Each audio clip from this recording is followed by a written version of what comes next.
Bismillahirrahmanirrahim.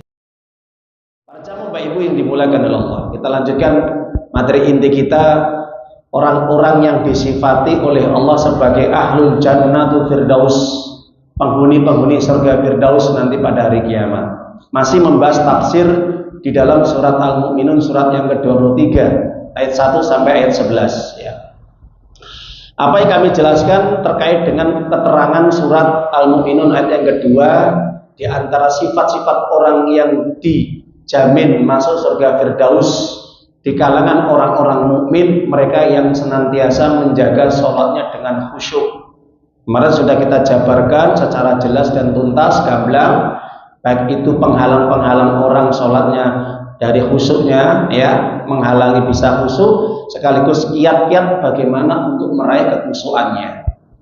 Maka ketika ayat ini diturunkan, asbabun nuzulnya dijelaskan di dalam tafsir Ibnu Katsir Al-Qur'anul Azim juz yang keempat. Muhammad bin Sirin atau Ibnu Sirin, yang terkenal dengan Ibnu Sirin, seorang tabi'in ya. Ketika menerangkan ayat tersebut, beliau mengatakan kanu ashabu Rasulillah sallallahu alaihi wasallam yarfa'una absarahum ila sama ya.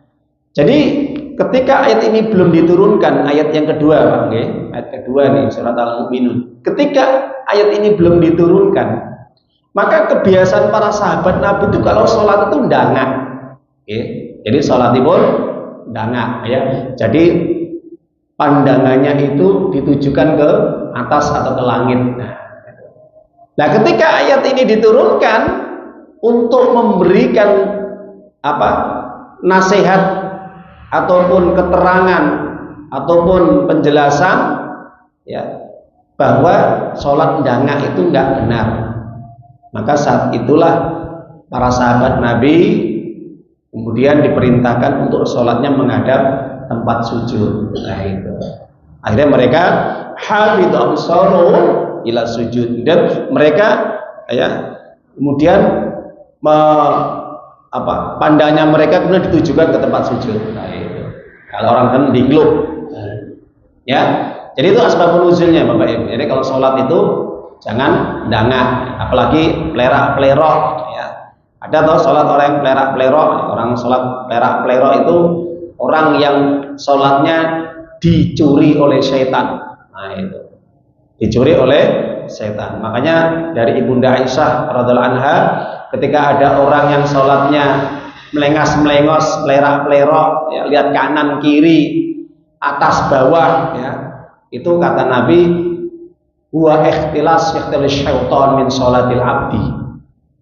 Itu sholat yang dimana ketika dia melirik kanan, melirik kiri ya, itu sedang diinger dasi atau kepalanya itu oleh setan.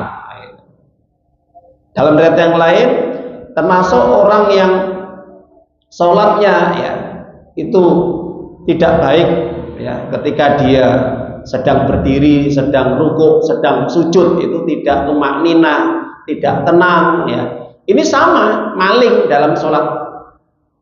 Orang maling dalam sholat itu ada loh Pak Bu ya, nanti mireng Pak Bu, maling di dalam sholat ya. Kalau maling bondo harta itu mungkin umum, tapi kalau maling sholat itu, nah ini banyak yang dilakukan oleh orang sholat tapi jarang dipahami.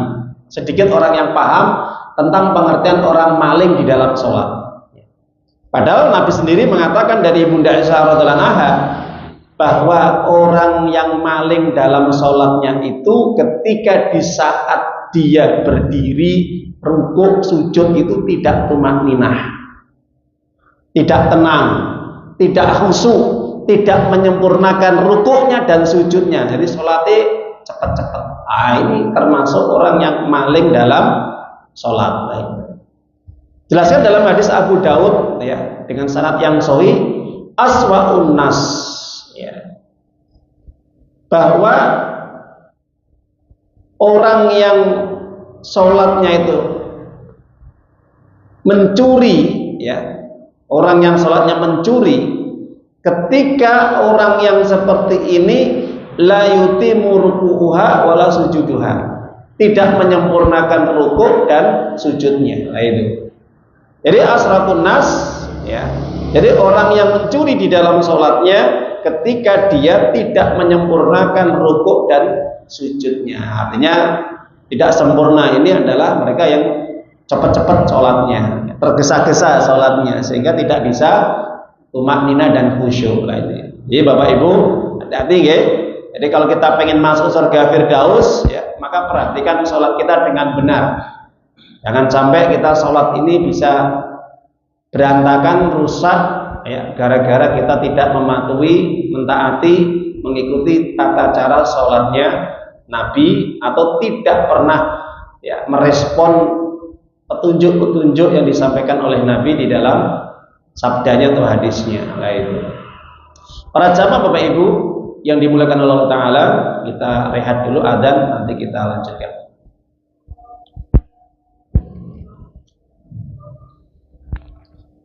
Para jamaah Bapak Ibu yang dimuliakan oleh Allah Ta'ala, kita melanjutkan. Dijelaskan bahwa khusyuk di dalam sholat itu akan bisa dinikmati orang sholat paling tidak ada 3 cara yang penting yang harus kita garis bawahi. Itu kesimpulan Pak, ya. Ayat yang kedua kesimpulannya ini. Jadi paling tidak 3 yang harus kita tanamkan dalam diri kita ketika kita sholat agar mudah-mudahan insya Allah bisa khusyuk. Ini resep dari Nabi. Yang pertama, agar sholat kita bisa khusyuk, yang pertama adalah senantiasa kita mengingat mati. Mengingat mati. Jadi kalau orang itu hidupnya senantiasa ingat mati, insya Allah itu berdampak dalam ibadahnya. Pasti itu. Ya. Karena Nabi sendiri mengingatkan kepada kita, pada umatnya, aksiru dzikra lil ladas, yakni al-maut. Di dalam hadis Imam Tirmidzi dengan sanad yang sahih di Syarah Al-Albani, perbanyaklah kalian mengingat pemutus kelezatan atau kenikmatan dunia, yaitu apa? Mati. Jadi yang niku eling mati pasti Pak Bu, itu berdampak, berpengaruh kepada ibadah, terutama ibadah sholat. Kenapa? Karena kalau orang ingat mati itu dia akan betul-betul waspada dan hati-hati dalam hidupnya, nggak sembrono. Ya, apalagi di dalam sholat, ya, di dalam sholat sampai Nabi mengatakan, ya, dalam kehidupan sehari-hari aja kita disuruh ingat mati. Terlebih lagi di dalam sholat, langkung-langkung untuk sholat. Ya, sampai Nabi menyatakan di dalam hadis Imam Ahmad, apa kata Nabi? Idza kunta fi sholatika fasholli sholata muwaddi'. Ya, itu. Jika kalian berdiri menjalankan ibadah sholat atau berdiri, ya, ketika melaksanakan sholat, maka sholatlah seakan-akan sholat yang kamu kerjakan itu adalah perpisahan terakhir. Perpisahan terakhir. Adalah kita tidak di sholat Pak Buge, tegasipun itu seakan-akan sholat yang dikerjakan ini terakhir kali, itu perpisahan kita dengan dunia yang kita miliki, itu terakhir. Nah, itu kalau seperti itu dalam pikiran kita, hati kita, insya Allah akan bisa menumbuhkan kekhusyukan. Kenapa? Karena yang diingat ketika dia di dalam sholat adalah itu kematian. Dia berusaha untuk memperbaiki sholatnya. Tapi kalau orang itu sholatnya itu ya mungkin ya sholat, yang penting gugurne kewajiban aja, orang iso usul. Ya, yang penting sholat tujuannya gugurne kewajiban. Ya sah, memang sah sholatnya, tapi nggak ada bobotnya, ya, nggak ada bobotnya Pak. Apalagi usul. Kenapa? Karena menganggap hidupku suwi, nah itu kan. Menganggap apa? Hidupnya masih lama panjang, nggak bisa. Kenapa? Nanti dia akan ngenteng nih di dalam sholatnya atau kehidupan yang lain. Itu.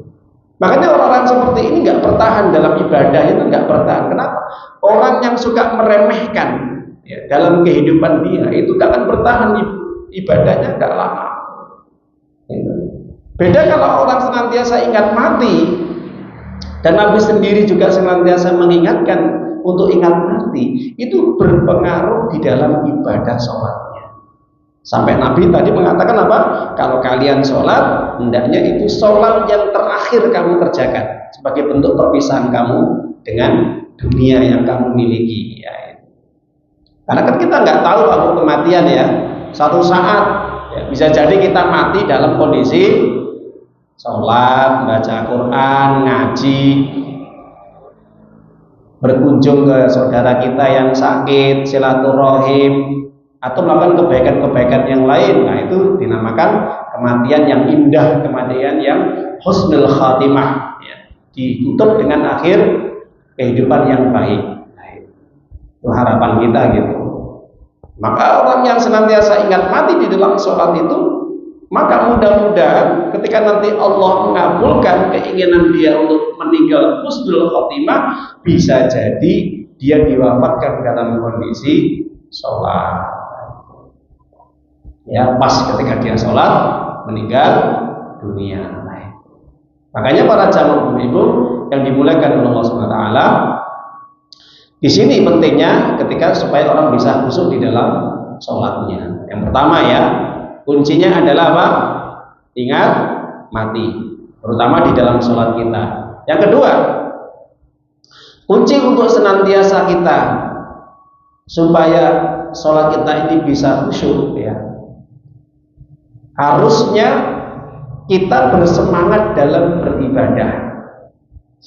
Jadi orang itu kalau semangat dalam berbuat kebaikan, itu berdampak di dalam sholatnya ya.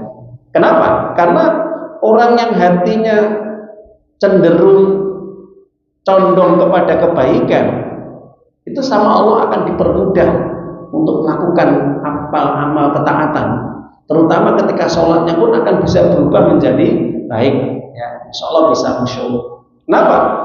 Karena apa yang dilakukan kesehari-hariannya itu, ketika dia itu melakukan kebaikan, dan ketika dia diperintah untuk segera melakukannya dan segera untuk mendatanginya, segera untuk menyambutnya, orang seperti ini berdampak di dalam khusyuk di dalam sholat. Makanya orang yang ahli taat itu insya Allah Pak Bu, dia akan berusaha untuk bisa khusyuk. Bisa, nggak percaya? Allah turunkan di dalam surat Al-Baqarah 45. Allah katakan di dalam ayat tersebut, wasta'inu bis-sabri was-shalah wa inna lakabiratun illa 'ala khashiin. Carilah, mintalah kepada Allah dalam hidupmu sabar dan sholat. Sabar dan sholat. Jadi kalau kita pengen minta pertolongan Pak Bu, itu jangan kepada manusia dulu, minta dulu kepada Allah. Setiap ada masalah, apapun masalah kita, kecil besar itu, minta doa kepada Allah dulu. Sabar, tenang. Kalau bisa sholat, ambil air wudhu, sholat 2 rakaat. Ya. Jadi ketika ayat ini turun, ketika Abdullah bin Abbas itu dikabari ada sederekipun sing sedo yang meninggal. Padahal dia dalam perjalanan, itu langsung dia berhenti, ambil air wudhu, kalau nggak ada tayamum langsung sholat. Nah, itu. Maka dari sini dijelaskan dalam hadis sahih, Nabi ketika tertimpa masalah atau mendapatkan persoalan musibah, problem dalam kehidupannya, langsung sholat. Nah, ini menunjukkan bahwa sholat itu bisa menyelesaikan masalah dalam hidup kita. Kalau kita yakin Pak Bu, dan kemudian dibarengi dengan ketaatan. Nggak ada masalah saat itu sholat, nggak ada masalah nggak sholat. Nah, itu beda. Jadi artinya dibarengi dengan ketaatan sehariannya, dia memang taat ya. Orang yang memang betul-betul menjaga kewajiban-kewajiban Allah. Ya. Bukan kok ketika ada masalah sholat, setelah masalah hilang sholatnya, bukan seperti itu. Ya. Dan sabar otomatis, sabar dan sholat itu tidak bisa dipisahkan, ya. Karena ini dua perkara yang saling menguatkan. Dan yang demikian itu kata Allah berat abot kanggene wong sing nggak pernah taat kepada Allah. Jelas Pak Bu? Jadi orang yang tidak mentaati Allah, ya, itu berat untuk menjalankan sholat itu berat. Makanya di situ katakan wa innalaka birotun illa ala khosyiin. Yang demikian itu berat kecuali mereka yang khusyuk. Khusyuk itu apa? Taat, tunduk, patuh, tenang, ingat kepada Allah. Nah, itu. Jadi selain orang yang tidak taat itu nindaknya sholat itu abot, kayak sholat abot, mereka repot, ya, dengan urusan-urusan dunianya lah itu. Tapi kalau orang yang kehidupannya dihiasi, ya, diwarnai dengan ketaatan, ya, apapun perintah Allah selalu dikerjakan. Lah orang yang seperti ini itu akan terimbas berpengaruh di dalam sholatnya sehingga sholatnya bisa khusyuk. Ya, nggak percaya, jalankan. Apapun perintah Allah kerjakan dengan baik, ya. Nanti insya Allah itu berpengaruh kepada sholat kita. Nah, itu yang kedua. Ya. Yang ketiga, kita bisa khusyuk di dalam sholat kita ini sebaiknya, ya, kita senantiasa untuk banyak berdoa kepada Allah supaya bisa khusyuk. Ya, sholat itu khusyuk itu kalau hatinya khusyuk, Pak. Kalau hatinya nggak khusyuk, itu kan tidak bisa dinamakan sholatnya khusyuk, ya, betul nggak? Nah, itu. Makanya sampai Nabi senantiasa berdoa kepada Allah. Ya. Apa doanya Nabi? Allahumma inni a'udzubika minal, ya Allah, aku berlindung dari hati yang tidak bisa khusyuk, ya. Aku berlindung, ya, min qalbil la takhsha, dari hati yang tidak bisa khusyuk. Nah, itu. Nanti bisa dicari hadisnya ini. Jadi orang yang hatinya khusyuk pasti sholatnya bisa khusyuk. Hati yang khusyuk itu yang hati yang bagaimana Pak Bu? Hati yang tunduk kepada Allah. Itu. Makanya banyak berdoa, minta kepada Allah supaya hati kita ini selalu tunduk kepada Allah, taat kepada Allah, perbanyak dengan doa. Banyak orang yang malas berdoa, nah ini berpengaruh kepada sholatnya.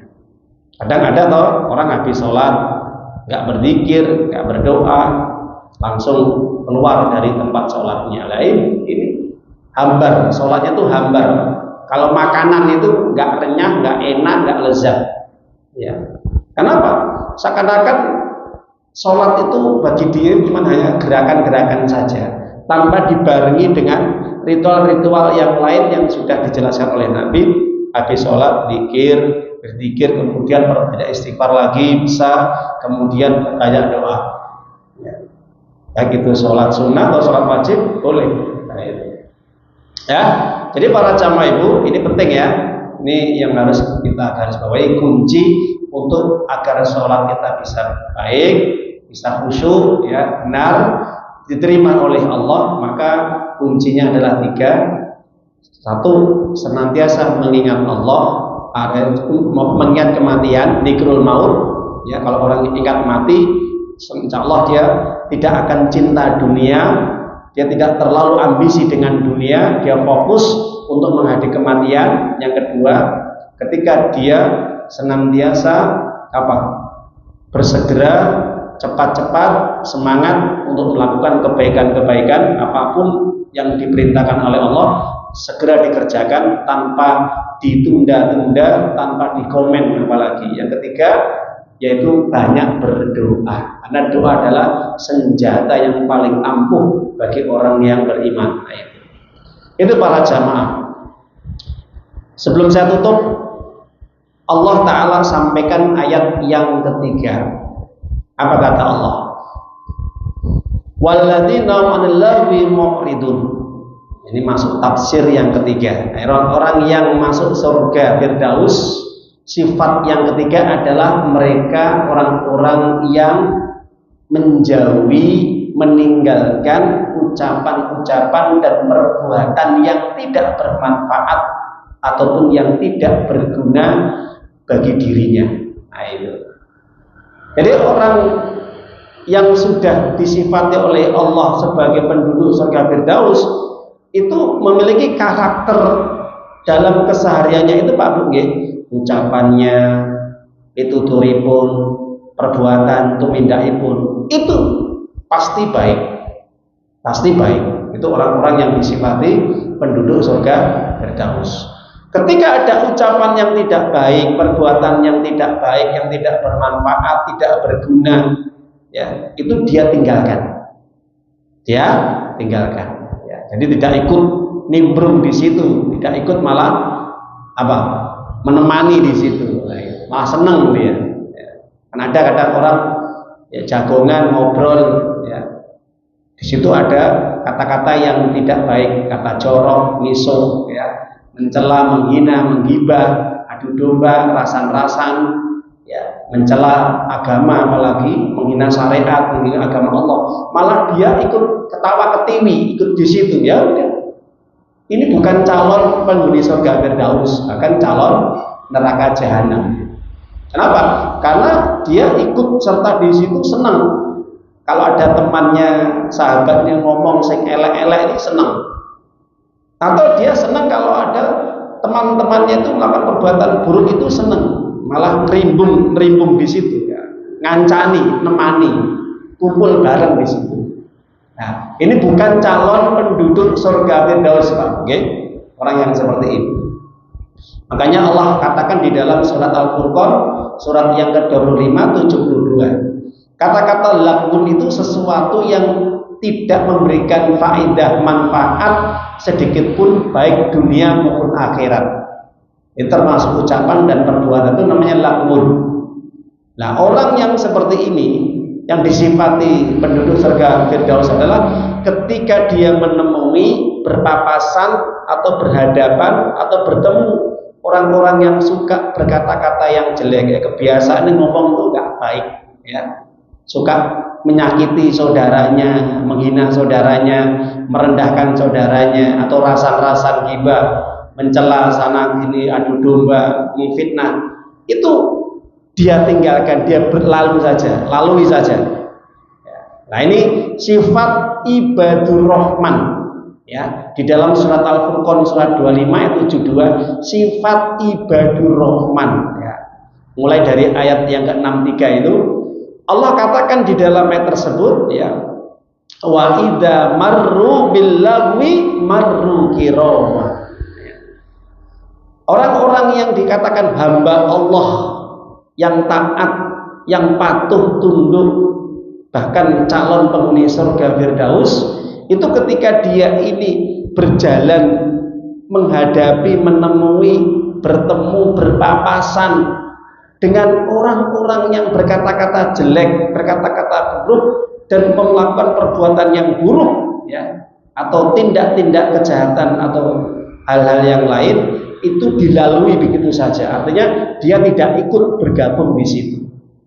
Ya, ada orang minum, ya, dia nggak ikut bergabung. Ada orang sabung ayam, dia tinggalkan. Ada orang perzinahan di situ, dia tinggalkan. Ya, ada orang-orang yang melakukan hal-hal yang maksiat dosa, dia tinggalkan. Itu ya, Bapak Ibu, itu yang kami tambah sedikit. Nanti insya Allah minggu yang akan datang, ahad yang akan datang kita jelaskan, ya, lebih detail terkait dengan ayat yang ketiga ini, insya Allah, ya. Mudah-mudahan Allah memberikan kesehatan kepada kita dan istiqomah tetap dalam beribadah kepada Allah, ya. Amin ya rabbal alamin. Mungkin saja kurang lebihnya yang disampaikan, semoga ini bisa memberikan manfaat, ya, yang banyak kepada kita semuanya. Semoga tetap Allah berikan pada kita keistiqomahan dalam melakukan kebaikan. Kita akhiri majelis ini dengan bacaan hamdalah, alhamdulillahirabbil alamin. Subhanaka Allahumma wa bihamdika asyhadu an la ilaha illa anta astaghfiruka wa atubu ilaik. Assalamualaikum warahmatullahi wabarakatuh.